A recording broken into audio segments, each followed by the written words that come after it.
So guys, today we're going from this to this.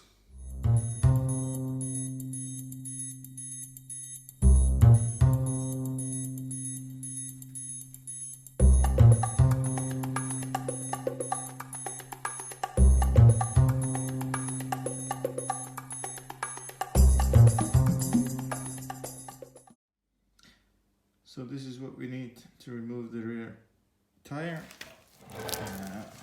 To be able to do this, you need to remove the rear tire. Hopefully you know how to do this, otherwise we'll go step by step through it. Start by removing this nut on this side. It should be around 100 and something Newton meters. I usually just pull it as hard as I can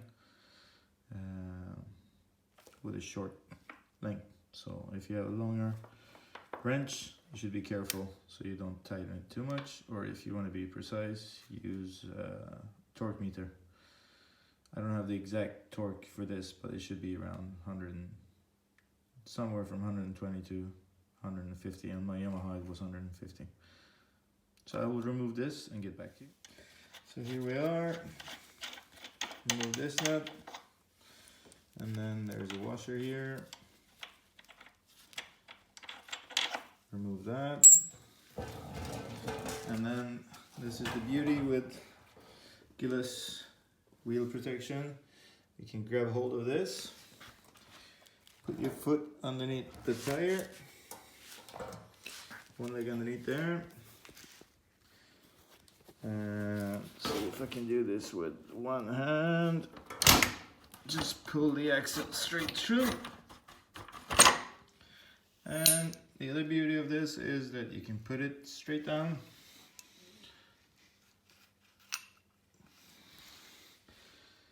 On the end of it where the protection is, and it will stay there. So we have the wheel loose. We need to remove the chain from this side. Just hook it up there. And then the part that will give you headache before, but it's a lot easier now, is the rear brake. Swiggle it and press it towards that direction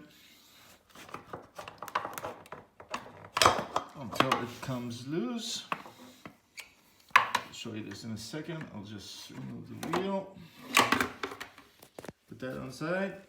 The whole thing is loose. So a couple of things to think of. There's a distance here. Sometimes it will come loose. Don't put your wheel together without this distance. So make sure that's in there. On the other side as well, there's a cap, as you can see. Make sure that that's pressed in and where it should be. This whole thing will come loose as well if you want. So of course you have to make sure that that's there. So while we're here, I'm going to show you the innovation of BMW. I don't know if any other brand has this or not, but these pieces usually are, all the bikes that I had before, they're like loose parts put together. But BMW put them all together, so when you snatch this out, you don't have to pick these back parts all over the place. So they are made in one piece. So you put that back on, get rid of the back wheel. So there you have it. The rear wheel is off. I can show you how the most of the caliper back is attached. You see this rail here, and you have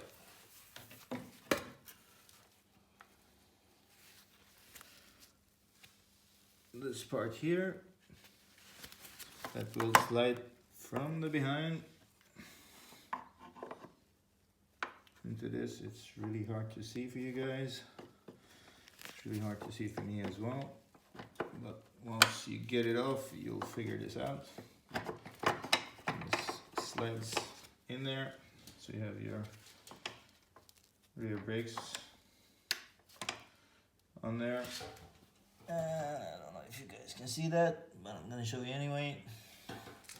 So to remove this, you push it towards the front end of the bike, wiggle it a little bit until it comes off clean. And then just drop it to the side.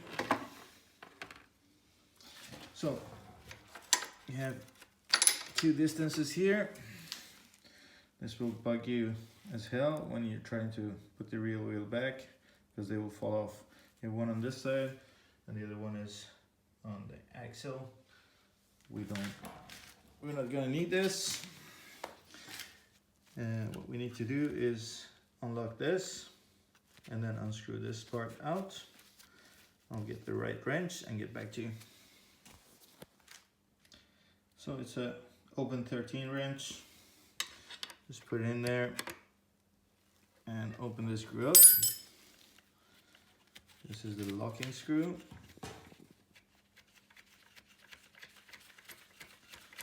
When you get it out, I'm guessing the other one is 10. I'll take my word for it. But correct. You don't even need to use a wrench. This guy will just unscrew. These are pretty long screws, I suppose.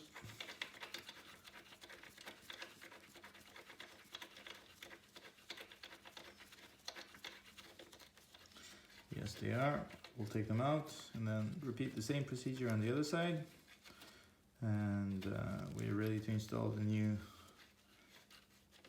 parts. Just to show you guys how long this screw is, actually, to get a good grip of the length of it. So it's gone. This is what we removed. They don't weigh that much, so it's not much of a weight saving issue here. When you do this mod, it's more like give your brain a rest when you change the rear tire. So what we got is Gilles, of course, and the chain adjuster comes in a pretty neat box. It comes with a tool, and this is what they look like. And then there's an instruction as always. I hope they're better than RG Racing's instructions. Look pretty clean. So this is what you get in the box. And there's an adjustment tool, which looks like an Allen key, normal Allen key. So what we need to do is put this part flush on, and then use the Allen key and start turning this screw. As you can see, the other one is moving and getting itself attached to the swing inside it. So there is a possibility to do this wrong, because this one, if you can see, there's an oval shape to it, and the other part, which will go on the other side, it's got a straight round shape to it. So the one with the oval part should be on the right hand side of your bike, because that's where the axle goes in. So oval part, right hand of the side if you're sitting on the bike, right hand side of the bike, and then the round part on the left hand side. So this is painstaking to get it in place. I will do this and then get back to you. So what you need to do is just get it so it gets attached there, and then this side should be flush towards the end of the swing. Look at it on this side. So the outmost rear part of the swing, how far back you can adjust the back wheel. So put these guys flush, and then there is a sticker just to know where you are. You can align that with one of the lines there. So guys, next step is to align this to your liking. As you can see, you have several scales to follow. On the top you have 3 lines here, and then you cannot see it because it's dark. There is a some kind of measurements here on top that you align with this one. So I'm not gonna tighten this screw, just gonna pull it all the way in, leave it loose like that. So make sure they're in the same position, this one and the further one. Put in your rear wheel, shove the axle through, check the tension of your chain, and that is really important to have the right tension. If it's too tight, the bike won't flex when you sit on it, and your suspension won't work as they're supposed to. If it's too loose, then you'll have you have this feeling when you go on the throttle that it will not accelerate as you want, and the chain will come off. I'm gonna align this, and there's not much more to it. I need to put back everything back in. What I usually do is on the rear brake, I take a screwdriver and press the pads apart. Flat screwdriver, jam it in here, just wiggle it a little bit so you get some more space to get the brake disc in there. I'll do this and I'll get back to you. So you're wondering how we're gonna get the back wheel in place. Put everything back in there with the distances on both sides. Make sure that they're in there. And usually start by just putting the chain on the sprocket loosely. And something like that. And then on the other side, we need to get this little guy in here. So put inside without scratching your wheels. And from the behind,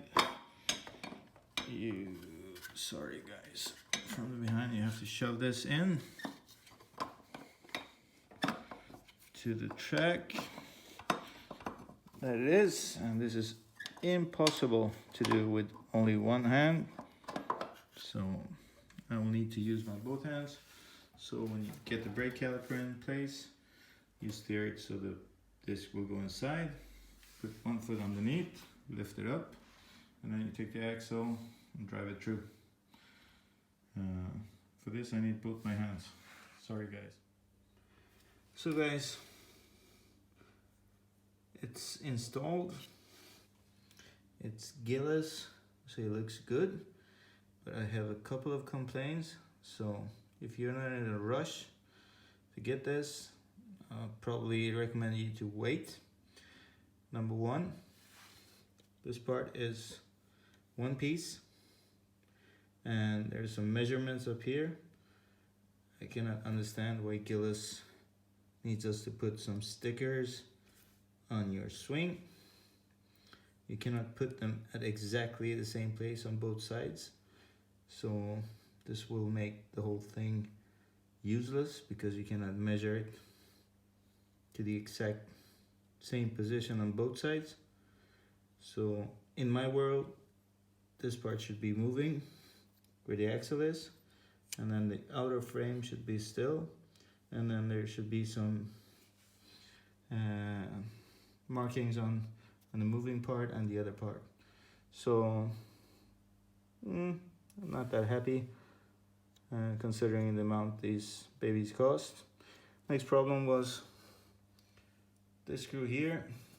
It was a pain in the ass to tighten it because, as you can guess, there are all kind of things in the way, so you cannot get it properly. Beside that, as I told you, they look good and they are functional. So what I usually do is one of these guys.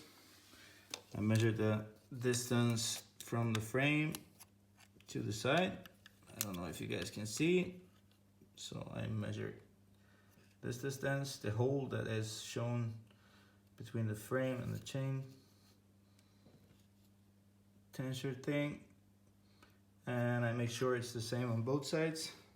That way you get exactly the same and you won't have any strange tire wearage. The axle is in. This nut on the other side is tightened with the washer, and since I'm doing track stuff, I don't use the exact torque. I just use my muscles, because you change tires so often, so you don't have to use the torque. If you're riding on the street and you change the tires every now and then you need to use a torque wrench. So last part is just pumping up the rear brake, and then just check so things are working. Turn the wheel on, put your foot on the brake, release, turn, and everything seems to be okay. And one last check. The chain tension should be 3 centimeters, and it looks like it, so I'm happy.